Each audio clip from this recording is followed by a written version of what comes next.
commentator is Joe O'Brien.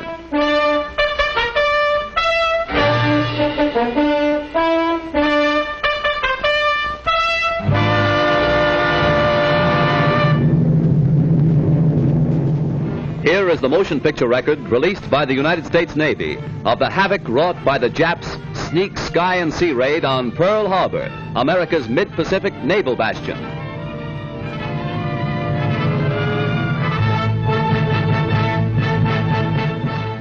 On December 7th, 1941, Japan, like its infamous Axis partners, struck first and declared war afterwards. Costly to our Navy was the loss of war vessels, airplanes, and equipment, but more costly to Japan was the effectiveness of its foul attack in immediately unifying America in its determination to fight and win the war thrust upon it, and to win the peace that will follow. The Japs copied their German masters in striking hard at airfields. Hickam Field, northwest of Honolulu, and the Fort Island Naval Plane Base were the first objectives of Japan's treachery. Scores of planes were bruised and battered by the Japs' aerial bombs. Many of these were demolished beyond repair.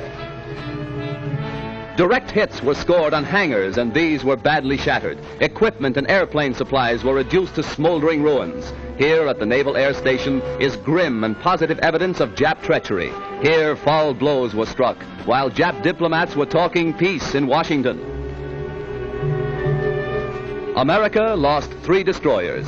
Here are seen the United States destroyers Downs and Shaw as they rest on the bottom of Pearl Harbor with decks awash after Jap bombers make direct hits on their decks. First to feel the sting of Japanese steel are the USS Oklahoma and Utah, the latter a 33-year-old target ship. Accurate hits by the enemy bombers make short work of these 2 naval bulwarks. Now, with their keels practically out of water, they lie helpless wrecks and a sad reminder of cowardly strategy. To make possible a surprise attack within Pearl Harbor, the Japs built 2-man submarines to enable them to fire sneak blows within waters that are narrow and tortuous. Several of these surprise weapons were blown from the water by direct hits of our naval gunners. Others were beached and captured. While sky and sea fire was still raging, salvage crews inspected our naval craft to estimate what may be saved. Before the din of bursting bombs had been silenced, preparations were underway to salvage these 2 warships. At low tide, the huge propeller of the Oklahoma, stilled by the enemy, was high above water. It is believed that the small 2-man Jap submarines carrying dual torpedo tubes were responsible for these 2 losses to our Pacific fleet.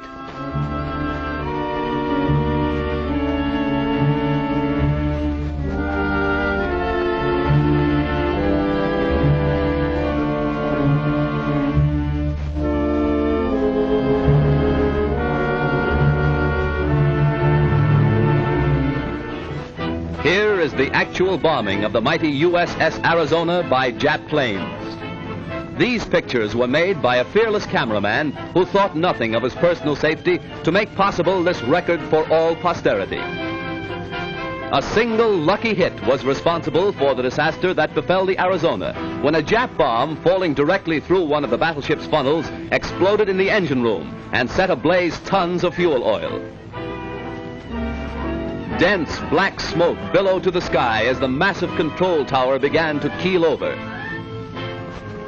The Arizona's courageous crew stuck to its guns until the very end. Here was displayed heroism that will live forever in the glorious annals and traditions of the American Navy.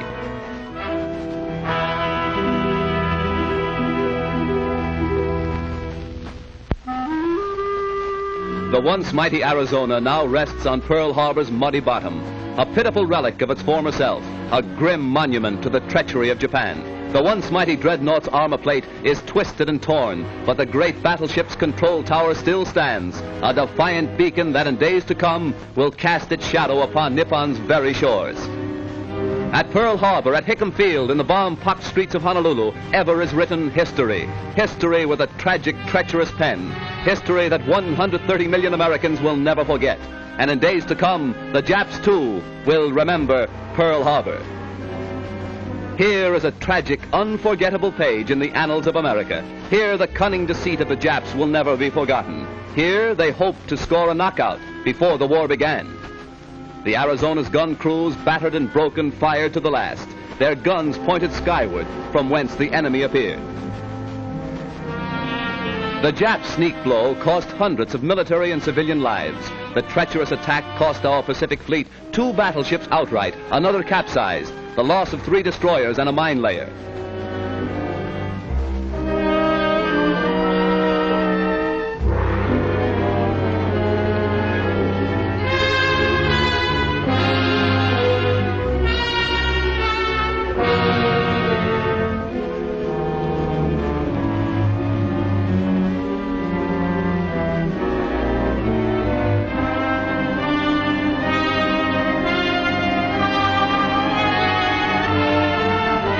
While bombs were still bursting and flames still pouring from our shattered naval craft, a light United States cruiser valiantly moves out to join the fleet and avenge Pearl Harbor.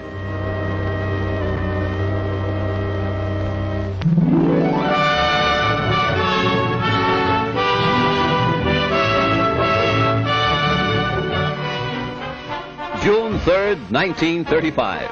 The Normandie, $60 million luxury liner, comes to America on its maiden crossing of the Atlantic, an event that occasioned a marine demonstration that will live in history. Whistles blew and sirens shrieked a mighty welcome to the new Queen of the Seas. The famed skyline of America's greatest city formed a fitting background for America's greeting to one of the most stately ships that ever crossed the Atlantic. 6 years later, shortly after the United States entered the war, the Normandie was seized and placed under naval guard. Hundreds of civilian workers were put aboard the Normandie, renamed the USS Lafayette, to strip the vessel of its costly furnishings and to prepare it for war duty as a United States transport. February 9th, 1942, the Normandie afire. A fatal tragedy to the big luxury liner and to America. As the flames rapidly spread to devastating fury, workers madly scrambled to safety, while fireboats and fire engines poured tons of water into the stricken vessel. All fire doors, vertical and horizontal, were closed to protect the ship's vitals from the flames, but this was all in vain. Dense clouds of thick, acrid smoke billowed far out over Manhattan, casting a mucky pall over Midtown and downtown New York. While the blaze was at its height, hundreds of doctors, nurses, and first aid workers were rushed to the scene to remove the wounded and to administer first aid to scores overcome in their efforts to stem the fury of the spreading flames. Millions stood in awe when the Normandie first reached America on its triumphant maiden voyage. Again, millions lined the New York and New Jersey shores to sadly observe the passing of the doomed and ill-fated ship. Rear Admiral Adolphus Andrews, Commandant of the 3rd Naval District, ordered all hands ashore to save the lives of those who were heroically battling to keep the huge liner upright.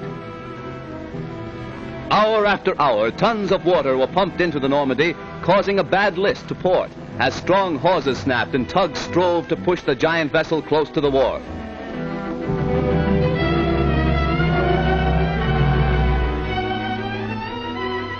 Then, during the night, the Normandie met its final doom, when, with a resounding crunch of ice and a belch of smoke, the 83,000-ton vessel dipped her flame-scarred superstructure into the surface of the Hudson River. Hundreds were injured when America lost its biggest naval auxiliary. Millions of dollars of damage has been done, and thousands of man-hours of labor have been nullified.